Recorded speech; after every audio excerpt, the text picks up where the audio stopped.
Assalamualaikum warahmatullahi wabarakatuh. Pada kesempatan kali ini saya akan mempresentasikan tugas besar saya dengan matkul analisis data cuaca dan iklim. Untuk yang pertama, tujuan mengidentifikasi pola dominan variabilitas curah hujan menggunakan prinsipal komponen analisis.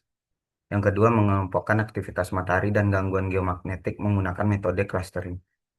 Yang ketiga, membangun model supervised learning untuk memprediksi curah hujan berdasarkan komponen utama PCA. Data yang digunakan yang pertama data curah hujan periode 1981 hingga 2020 untuk wilayah Sulawesi. Yang kedua indeks ENSO yaitu Nino 3.4 dan Dipole Mode Index. Untuk yang ketiga Sunspot Number dan indeks DST Januari 1996 hingga Desember 2019. Pada prinsipal komponen analisis untuk script plot PCA, eigenvalue mengalami penurunan yang sangat tajam pada komponen awal, menunjukkan bahwa sebagian besar variasi data curah hujan dijelaskan oleh sedikit komponen utama. Terdapat titik elbow yang jelas yang menandai batas antara komponen yang membawa informasi penting dan komponen dengan kontribusi variansi kecil. Setelah titik elbow, kurva menjadi landai dan datar sehingga penambahan komponen berikutnya tidak memberikan informasi signifikan dan cenderung mempresentasikan noise. Pada pola spasial PC1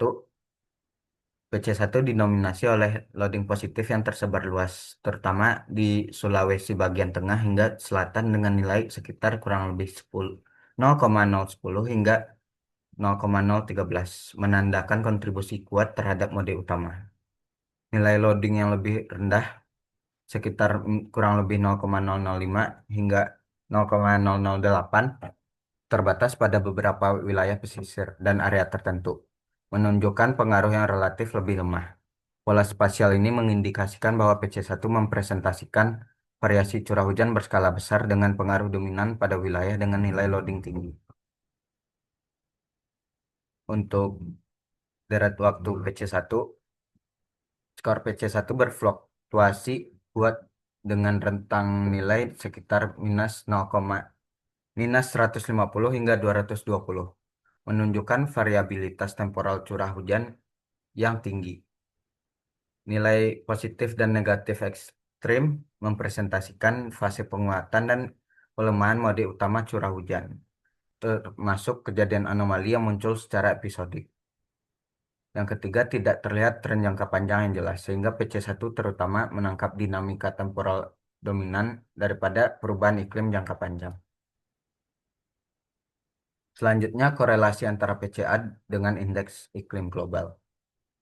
Yang pertama, time series PC1 dan ENSO yang menunjukkan amplitudo fluktuasi yang jauh lebih besar, sekitar min 150 hingga lebih 200, dibandingkan indeks Nino 3.4 yang hanya berfluktuasi pada kisaran min 2 hingga 2. Perbedaan amplitudo menyebabkan indeks Nino 3.4 tampak relatif mendatar jika diplot dengan sumbu yang sama, meskipun tetap mempresentasikan dinamika ENSO.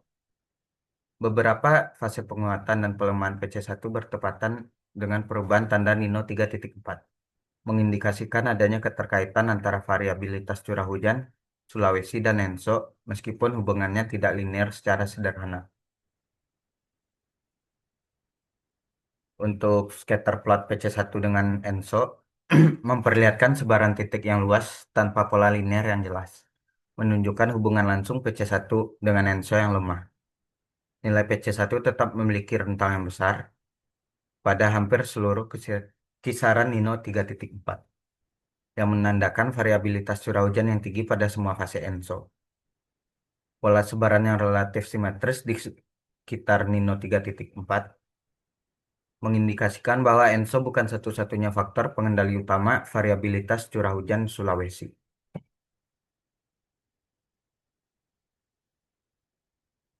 Pada time series PC1 dan DMI memperlihatkan fluktuasi yang jauh lebih besar, sekitar min 150 hingga 220, dibandingkan indeks DMI yang berosilasi kecil di sekitar 0. Variasi ekstrim PC1 tidak selalu bertepatan dengan fase positif maupun negatif DM, menandakan keterkaitan temporal yang lebih lemah. Pola ini menunjukkan bahwa pengaruh Indian Ocean Dipole tidak dominan secara langsung terhadap variabilitas utama curah hujan Sulawesi dan kemungkinan dipengaruhi oleh interaksi faktor iklim lainnya.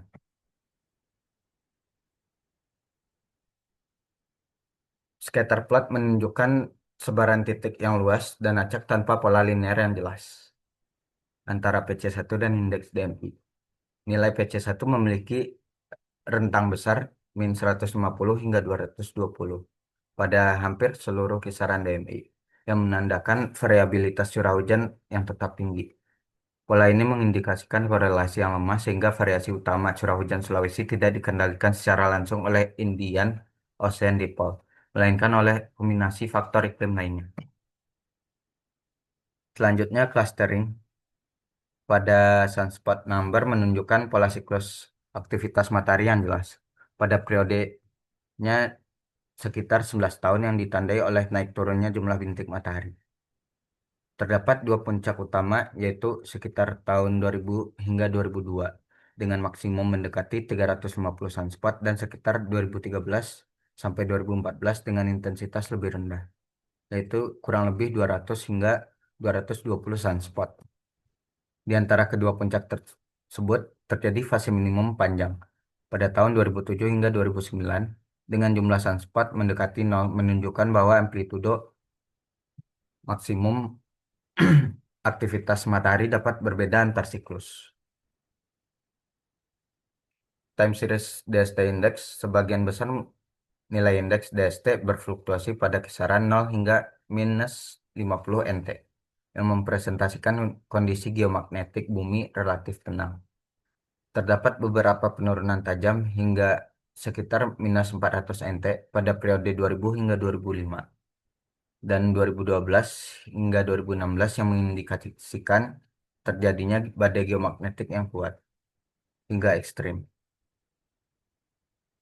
Kejadian badai geomagnetik bersifat sporadis namun lebih intens daripada periode tertentu yang umumnya berkaitan dengan peningkatan aktivitas matahari. Pada metode elbow untuk sunspot, nilai inersia menurun sangat tajam dari klaster 2 dengan nilai 2450 hingga klaster 4 nilainya 650, menunjukkan peningkatan kualitas klasterisasi yang signifikan pada jumlah klaster awal. Setelah klaster 4, penurunan inersia menjadi lebih landai sehingga klaster 7 sehingga penambahan klaster tidak lagi memberikan peningkatan yang berarti. Titik elbow paling jelas pada klaster 4 yang mengindikasikan bahwa klaster 4 klaster merupakan jumlah optimal untuk mempresentasikan pola utama variasi data sunspot.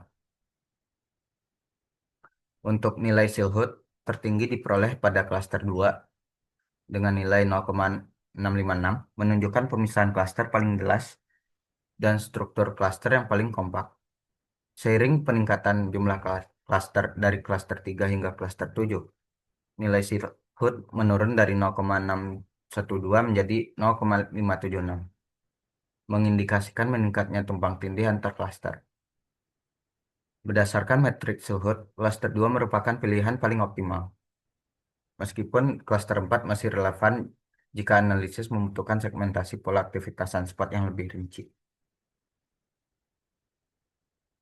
Untuk metode elbow DST, nilai inersia menurun sangat signifikan dari klaster 2 sekitar 4000 hingga klaster 4 sekitar 1500, menunjukkan peningkatan kualitas klasterisasi yang besar pada tahap awal.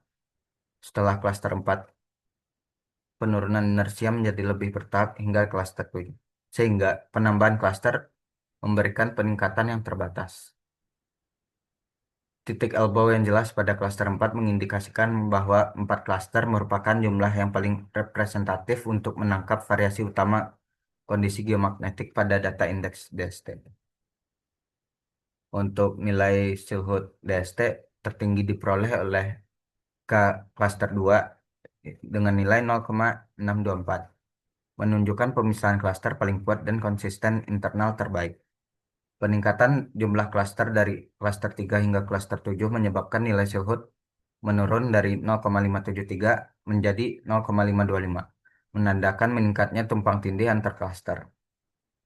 Berdasarkan metrik Silhouette, klaster 2 merupakan pilihan paling optimal, meskipun klaster 4 tetap relevan jika diperlukan klasifikasi kondisi geomagnetik yang lebih rinci.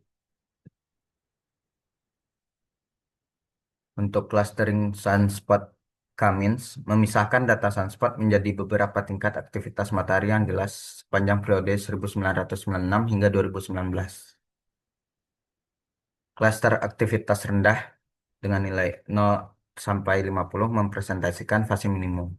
Cluster menengah 50 sampai 140 menunjukkan fase transisi, dan cluster tinggi 150 hingga 350 menandai fase maksimum aktivitas matahari. Hasil klasterisasi menunjukkan bahwa metode ini efektif menangkap pola periodik sunspot dan mengelompokkan aktivitas matahari ke dalam level rendah, sedang, dan tinggi secara konsisten. Pada clustering DST, cluster Cummins memisahkan data indeks DST ke dalam beberapa tingkat intensitas gangguan geomagnetik yang berbeda. Cluster DST 0 hingga -20 NT mempresentasikan kondisi geomagnetik yang tenang. Cluster -20 hingga -60 NT menunjukkan kondisi terganggu hingga badai lemah. Dan cluster -60 NT hingga -220 NT menandai badai geomagnetik yang kuat. Hasil ini menunjukkan bahwa klasterisasi efektif mengelompokkan kondisi geomagnetik menjadi kategori tenang, terganggu, dan ekstrim untuk memudahkan interpretasi resiko. Selanjutnya, machine learning supervised learning. Nilai ambang ekstrim dengan persentase 80% adalah berkisar nilainya 243,67342. Dengan evaluasi model, nilai RMSE training sekitar 2,14 mm dan RMSE testing 5,22 mm, relatif kecil dibandingkan variasi curah hujan, menunjukkan akurasi prediksi yang tinggi. Nilai R2 sangat tinggi pada data training dengan nilai 0,9992 dan testing dengan nilai 0,9952, menunjukkan model mampu menjelaskan hampir seluruh variasi data.